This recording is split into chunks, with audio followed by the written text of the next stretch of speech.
bagaimana cara mengatasi grogi? Oke, kita mau menggunakan pendekatan psikologi yang canggih sekali ya untuk menjawab bagaimana cara untuk supaya tidak grogi. Jawaban paling canggih adalah jangan grogi. Gitu. Bagaimana caranya? Yang cool aja, gitu kan? Yang calm, yang confident. Caranya jangan grogi.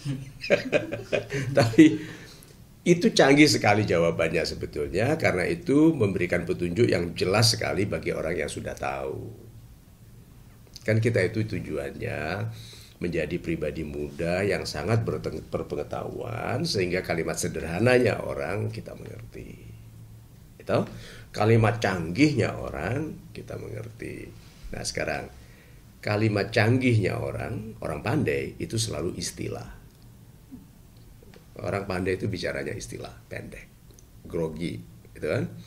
Bagi yang tidak mengerti, grogi adalah penderitaan. Bagi yang mengerti, itu adalah proses mental yang menjadikan kita menyimpulkan bahwa diri tidak cukup baik. Canggih ya. Proses mental itu kesimpulannya apa? Gua nggak cukup pinter, gitu. Kesimpulannya apa? Wah, aku terlalu muda untuk ini. Wah, aku tidak punya pengalaman untuk ini. Wah, apa satu lagi? Mereka lebih hebat dari aku. Mereka lebih sukses, lebih kaya, lebih besar, lebih ternama daripada aku. Terus satu lagi apa? Yang ketiga ini. Yang pertama adalah penilaian yang rendah tentang diri sendiri. Yang kedua adalah penilaian yang tinggi tentang orang lain. Yang ketiga adalah gua bakal dipermalukan.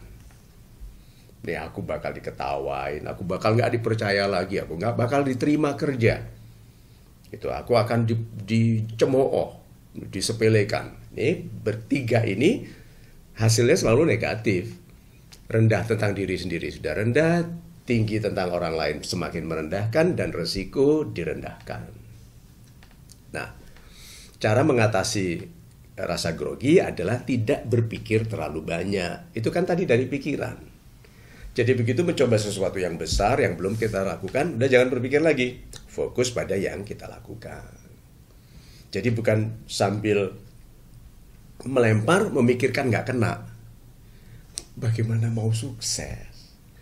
Memanah sambil mikir meleset. Menembak sambil mikir nggak kena. Coba. So kalau kita itu mau melempar, pikirkan kena. Positif. Kalau kita melamar bekerja, pikirkan diterima. Kecewa nanti, tapi jangan kecewa waktu interview. Aduh, gitu. Beda toh? Beda. Melamar wanita dengan harapan diterima. Gitu toh, ditolak. Ya, permisi. Ulangi proses yang sama kepada wanita yang lain. Gitu.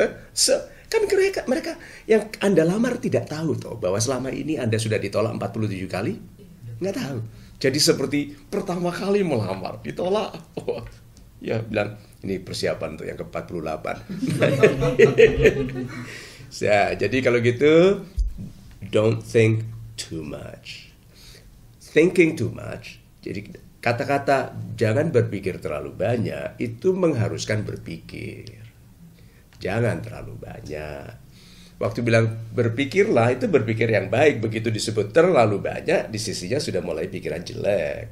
Tentang risiko, tentang nilai diri yang rendah, tentang iri dengan kelebihan orang lain. Itu loh. Jadi kalau kita memulai sesuatu yang belum pernah kita lakukan, fokus pada yang kita mau lakukan. Kedua, berpikir yang baik. Yang membuat kita menggunakan persiapan. Karena banyak orang karena stres, persiapan tidak digunakan.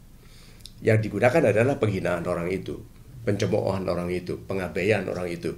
Digunakan sebagai reaksi, berantakan. Jadi anak muda, kalau mau tidak grogi, jangan berpikir terlalu banyak, berpikir yang baik, berfokus pada yang mau dilakukan, harapannya sukses.